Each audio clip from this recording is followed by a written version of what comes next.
हर इंसान अपनी ज़िंदगी में खुश रहना चाहता है और एक अच्छे जीवन साथी की तलाश में हर कोई अपने भविष्य के बारे में सपने भी देखता है। लेकिन बेंगलोर में हुई इस घटना ने लोगों को शादी और प्यार के मामले में सोचने पर मजबूर कर दिया। दोस्तों, इस घटना की सच्चाई को जानने के लिए हमारे साथ वीडियो के लास्ट तक बने रहें। और अगर आपने अभी तक हमारे चैनल को सब्सक्राइब नहीं किया है तो पूरा वीडियो देखने से पहले आप प्लीज़ सब्सक्राइब कर लें और अपने मोबाइल फ़ोन का बेल नोटिफिकेशन ऑन कर लें। दोस्तों, इस घटना के बारे में बेंगलोर में रहने वाले बेबी गिरीश की शादी शोभा शंकर नारायण नाम की एक लड़की से तय हुई थी और शादी से पहले इन दोनों की एंगेजमेंट यानी कि सगाई होती है। 27 साल का सॉफ्टवेयर इंजीनियर बीवी गिरीश अपनी एंगेजमेंट के बाद बहुत खुश था और सगाई के करीब 3 दिन बाद गिरीश और उसकी होने वाली पत्नी शोभा शंकर नारायण एक अच्छे रेस्टोरेंट में डिनर के लिए जाते हैं। डिनर के बाद वो दोनों अपने घर के लिए निकल ही रहे थे, लेकिन घर जाने से पहले वो दोनों पास में बने एक एयर व्यू पॉइंट पर रुक जाते हैं। शाम का समय था और वो दोनों उस पॉइंट पर फ्लाइट लैंडिंग के व्यू को एंजॉय करना चाहते थे। फ्लाइट लैंडिंग स्पॉट पर जब वो एंजॉय कर रहे थे, तभी अचानक पीछे से कोई गिरीश के सिर पर किसी भारी चीज़ से हमला कर देता है और हमला इतना अचानक और घातक था कि गिरीश कुछ भी समझ ही नहीं पाया और वो ज़मीन पर गिर गया। शोभा को भी कुछ समझ नहीं आता और वो चीखती चिल्लाती मदद के लिए आसपास के लोगों को ढूंढने लगती है और फिर कुछ लोगों की मदद से गिरीश को तुरंत हॉस्पिटल ले जाया जाता है। लेकिन डॉक्टर्स की लाख कोशिशों के बाद भी गिरीश की हालत नहीं सुधरती और अगले दिन उसकी मौत हो जाती है। इस केस को जब इन्वेस्टिगेट किया गया और गिरीश की मौत के बारे में जो खुलासा हुआ, इस घटना को सुनने के बाद हर कोई ये सोचने पे मजबूर हो गया कि क्या ऐसी ही शादी होनी चाहिए, क्या ऐसी सगाई होनी चाहिए। लेकिन सबसे बड़ा सवाल ये था कि आखिर किसने और किस वजह से इस हत्याकांड को अंजाम दिया। दरअसल बेंगलोर के एक नामी लॉयर की एक बेटी जिसका नाम शोभा शंकर नारायण है और शोभा की उम्र करीब 27 वर्ष थी और वो एक पढ़ी लिखी फैमिली से बिलोंग करती थी। शोभा के पिता बहुत बड़े वकील थे। उनका बहुत नाम था क्योंकि शोभा के पिता एक वकील थे, इसलिए शोभा भी खुद एक वकील बनना चाहती थी और वो लॉ की पढ़ाई भी कर रही थी। धीरे धीरे समय बीतता रहता है और साल के नवंबर में शोभा के पिता शोभा का रिश्ता गिरीश नाम के एक लड़के से तय कर देते हैं। गिरीश एक सॉफ्टवेयर इंजीनियर और वो एक बहुत अच्छी फैमिली के होने के साथ साथ एक बहुत अच्छी कंपनी में अच्छी जॉब पर भी था। शोभा और गिरीश का परिवार एक दूसरे के पड़ोसी थे और बचपन से ये दोनों परिवार एक दूसरे को जानते थे और उनके एक दूसरे के साथ बहुत ही अच्छे रिलेशंस थे। क्योंकि शोभा के पिता गिरीश और उसके परिवार को अच्छी तरीके से जानते थे, इसलिए वो चाहते थे कि उनकी बेटी की शादी किसी अच्छे परिवार में हो जाए और उन्हें लगता था कि गिरीश एक अच्छा लड़का है और उनकी बेटी के लिए रिश्ता बहुत ही सही रहेगा। और इसके बाद 30 नवंबर को गिरीश और शोभा की एंगेजमेंट की जाती है और उनकी शादी अप्रैल में फिक्स की जाती है। क्योंकि अब गिरीश और शोभा की एंगेजमेंट हो चुकी थी तो एंगेजमेंट के 3 दिन बाद शोभा गिरीश से कहती है कि हम दोनों डिनर पर कहीं बाहर चलते हैं। गिरीश बहुत खुश था क्योंकि उसकी होने वाली पत्नी ने आगे से उसे डिनर करने के लिए बोला था। गिरीश ने सोचा कि इसी बहाने थोड़ा टाइम साथ में स्पेंड करेंगे और आपस में बातचीत भी होगी, एक दूसरे को जानने समझने का और मौका मिलेगा और इसलिए गिरीश शोभा को डिनर के लिए हाँ कर देता है और फिर दोनों शाम को मिलने का वादा करते हैं। गिरीश पहले तो शोभा को अपने ऑफिस लेकर जाता है। ऑफिस में वह कुछ अपने दोस्तों और कलीग से मिलवाता है और दोनों बहुत खुश थे और शादी के बारे में बात करते हुए एक साथ घूम रहे थे। फिर थोड़ी देर बाद वो एयरपोर्ट के पास एक रेस्टोरेंट में डिनर करने जाते हैं और डिनर करने के बाद रात करीब 9:30 बजे दोनों घर के लिए निकलते हैं। लेकिन तभी उन्हें उस रेस्टोरेंट के करीब एक flight landing view point spot दिखता है। आमतौर पर जब फ्लाइट लैंड करती है फिर टेक ऑफ करती है, वो नज़ारा बहुत अच्छा होता है और कई बार इस तरह के नज़ारे के लोग देखने के लिए रुक जाते हैं और यही दोनों कपल भी वो नज़ारा एंजॉय करना चाहते थे। क्योंकि जब वो डिनर से लौट रहे थे तभी अचानक शोभा कहती है कि थोड़ी देर एयर व्यू पॉइंट पर रुकते हैं, क्योंकि वो फ्लाइट को नज़दीक से उड़ते हुए देखना चाहती थी। और शोभा के कहने पर गिरीश वहाँ रुक जाता है और अपनी गाड़ी को साइड में खड़े कर देता है और ये दोनों एयर व्यू पॉइंट पर एक खाली जगह पर साइड में खड़े हो जाते हैं। क्योंकि रात का समय था और जिस जगह वो दोनों खड़े थे वहाँ पर ज़्यादा रोशनी भी नहीं थी।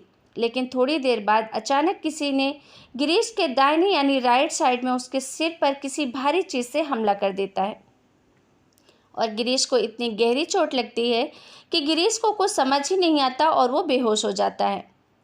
इधर शोभा को भी कुछ समझ नहीं आ रहा। जब तक वो पीछे मुड़कर देखती है तब तक वो हमलावर बाइक में सवार होकर वहाँ से भाग जाता है। शोभा रोते चिल्लाते हुए, गिरीश ज़मीन पर पड़ा हुआ था और लोगों को मदद के लिए बुला रही थी। और फिर शोभा एक कार वाले को अपनी मदद के लिए कहती है। वो कार वाला एक अच्छा इंसान था, तुरंत गाड़ी से बाहर आता है और गिरीश की हालत को देखते हुए उसकी मदद के लिए आगे आता है। उसके बाद शोभा और गाड़ी वाले मिलकर गिरीश को कार में बिठाते हैं और तेज़ी से गाड़ी चलाकर पास के एक हॉस्पिटल में ले जाते हैं। शोभा अपने घर वालों को इस घटना की जानकारी देती है और सूचना मिलते ही दोनों परिवार हॉस्पिटल पहुंचते हैं। लेकिन पूरी रात बीत जाने के बाद अगली सुबह डॉक्टर गिरीश को मृत घोषित कर देते हैं, यानी कि गिरीश की मौत हो चुकी थी। और ये घटना पूरे परिवार और रिश्तेदारों के लिए बहुत बड़ा सदमा था, क्योंकि जिस लड़के की 3 दिन पहले ही एंगेजमेंट हुई थी और जहां पूरा परिवार एक तरह की खुशियां मना रहा था, वहीं इस घटना ने सबको झकझोर कर रख दिया। पूरे परिवार का रो रो कर बुरा हाल था और शोभा भी रो रो कर पूरी तरीके से दुखी थी, क्योंकि कुछ ही दिनों में इन दोनों की शादी होने वाली थी। लेकिन जैसे तैसे वो लोग अपने आप को संभाल रहे थे। और दूसरी तरफ इस घटना के बाद गिरीश के पिता पुलिस स्टेशन जाते हैं और वहाँ इस घटना की रिपोर्ट लिखवाते हैं। उन्होंने पुलिस को इस घटना की सारी जानकारी दी कि कैसे उनकी होने वाली बहू और उनका बेटा उस जगह पर खड़े थे और तभी किसी ने अचानक उन पर हमला कर दिया और इस हमले में गिरीश की मौत हो गई। इसके बाद पुलिस अपनी जांच शुरू कर देती है, क्योंकि इस कत्ल की इकलौती आई विटनेस शोभा थी। तो पुलिस सबसे पहले शोभा का बयान दर्ज करती है और शोभा ने पुलिस को वही बताती है कि गिरीश के साथ वो डिनर के लिए गई थी और उस दिन उसके बाद वो दोनों ऑफिस गए, ऑफिस के बाद डिनर गए, डिनर के बाद वो लौट रहे थे तो एयर लैंडिंग स्पॉट पर रुक गए और किसी ने पीछे से उन पर हमला कर दिया। क्योंकि शोभा सदमे थी और लगातार रो रही थी, जिसकी 3 दिन पहले एंगेजमेंट हुई हो और उसके होने वाला पति की मौत हो जाए तो ये किसी गहरे सदमे से कम नहीं था। लेकिन पुलिस ने शोभा को अच्छे से ट्रीट किया और उसके बाद बाकी घर वालों से भी पूछताछ की गई, लेकिन कहीं से भी उन्हें कोई सुराग नहीं मिला। और अब पुलिस अपने तरीके से इस केस की जांच शुरू करती है। सबसे पहले पुलिस उस जगह जाती है जहां ये घटना घटी थी और पुलिस कई अलग अलग तरीक़ों से इस केस की छानबीन करती है कि कहीं इस परिवार की किसी से पुरानी दुश्मनी तो नहीं। इस तरह के हर एंगल पर जांच किया जाता है, लेकिन पुलिस को कोई सुराग नहीं मिलता। इसी खोजबीन में बहुत समय बीत जाता है, लेकिन पुलिस को कोई सफलता नहीं मिलती और अब पुलिस पर प्रेशर बनता जा रहा था। बहुत छानबीन के बाद जब पुलिस को कहीं से कोई सबूत नहीं मिला तो पुलिस ने एक नए तरीके से इस केस की जांच को शुरू किया। दरअसल जब शोभा और गिरीश की एंगेजमेंट हुई थी तो उस एंगेजमेंट का कोई वीडियो रिकॉर्डिंग है या नहीं पुलिस को ये पता करवाती है, क्योंकि अक्सर कोई बड़ा फंक्शन हो या फिर कोई इवेंट तो अक्सर उसकी वीडियो रिकॉर्डिंग तो ज़रूर की जाती है। पुलिस अब गिरीश और शोभा की एंगेजमेंट की वीडियो का देखना चाहती थी। देखना वो शुरू करती है कि शायद कोई सबूत मिल जाए, लेकिन ऐसा कुछ नज़र नहीं आता, क्योंकि इस तरह के फंक्शन में बहुत लोग आते हैं। फिर कई बड़े बड़े ऑफिसर्स शोभा और गिरीश की सगाई को वीडियो को देखते हैं। हर एक मेहमान के चेहरे को नोटिस किया जाता है और हर छोटी छोटी चीज़ पर ध्यान दिया जाता है, लेकिन किसी भी मेहमान को देखकर पुलिस को उस वीडियो में ऐसा कुछ भी नहीं मिलता जिसकी वजह से उन्हें गिरीश की हत्या के बारे में कोई सुराग मिले। लेकिन हर मेहमान और हर रिश्तेदार को नोटिस करने के बाद जब अचानक ऑफिसर्स की नज़र शोभा के चेहरे पर पड़ती है, क्योंकि पुलिस का मकसद तो सिर्फ उस वीडियो के ज़रिए कातिल को ढूंढना था और फिर उस कातिल का कोई सुराग ढूंढना था। और उस समय पुलिस के दिमाग में शोभा को लेकर कुछ भी नहीं था। लेकिन जब उन्होंने गिरीश और शोभा पर नज़र डाली तो उन दोनों के हाव भाव देखकर पुलिस को बड़ा शॉकिंग लगा, क्योंकि जिस लड़की की एंगेजमेंट हो रही थी उसके चेहरे पर कोई खुशी नहीं थी और वो लगातार गिरीश से दूरी बनाने की कोशिश कर रही थी।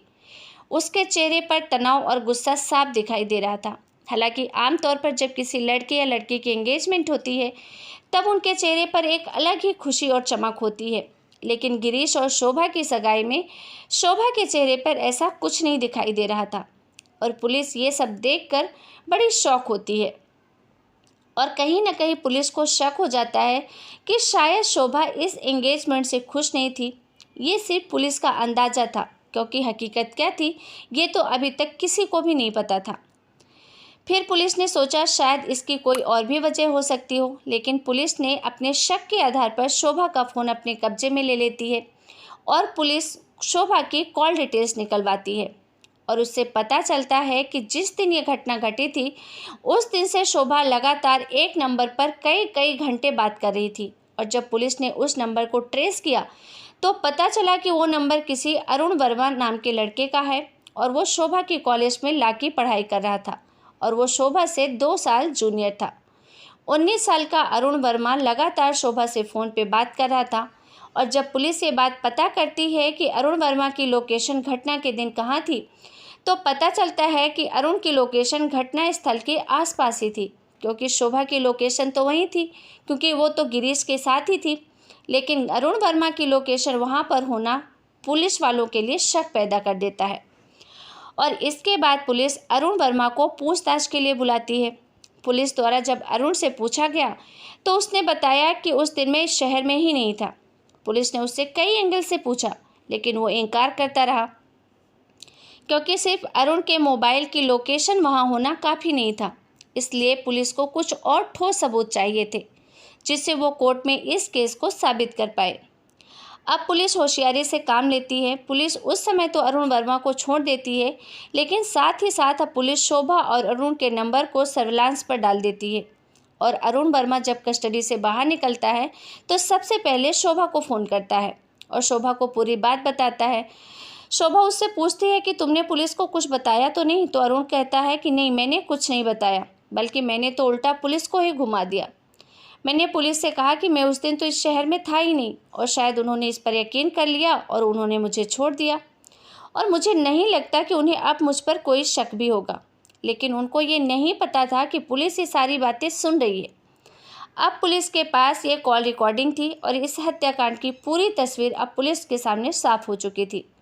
इसके बाद पुलिस सीधे शोभा के घर पहुंचती है और शोभा को अरेस्ट करती है। हालांकि शोभा को अरेस्ट करना थोड़ा मुश्किल था, क्योंकि शोभा के पिता एक बहुत बड़े वकील थे, लेकिन शोभा को पहले पूछताछ के लिए बुलाया जाता है। उसके सामने सारे सबूत रखे जाते हैं। अरुण वर्मा और शोभा के बीच जो भी बात हुई वो कॉल रिकॉर्डिंग भी सुनाई जाती है और उसे ये भी बताया जाता है कि अरुण वर्मा की लोकेशन उस दिन भी घटना स्थल के पास ही थी। इसके बाद अरुण वर्मा को भी बुलाया जाता है। 19 साल का अरुण वर्मा सारे सबूत सामने आने के बाद टूट जाता है और इसके बाद अरुण ने इस घटना की जो कहानी सुनाई उसे सुनकर हर कोई दंग रह जाता है। अरुण ने बताया कि शोभा और अरुण एक दूसरे से प्यार करते थे और इन दोनों का रिश्ता करीब 2-3 सालों से था। ये दोनों एक ही कॉलेज में पढ़ते थे और अरुण वर्मा शोभा का जूनियर था, लेकिन शोभा अरुण से ही शादी करना चाहती थी और अरुण भी यही चाहता था। लेकिन एक दिन शोभा के पिता को शोभा और अरुण के प्यार के बारे में पता चल जाता है और जैसे ही उन्हें ये पता चलता है तो शोभा के पिता उसकी शादी अपने ही पड़ोस में रहने वाले गिरीश से तय कर देते हैं, क्योंकि उन्हें पता था कि गिरीश एक अच्छा लड़का है और एक अच्छी फैमिली से है।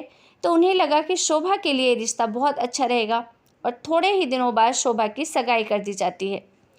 लेकिन शोभा गिरीश को बिल्कुल पसंद नहीं करती थी, क्योंकि गिरीश साधारण स्वभाव का लड़का था।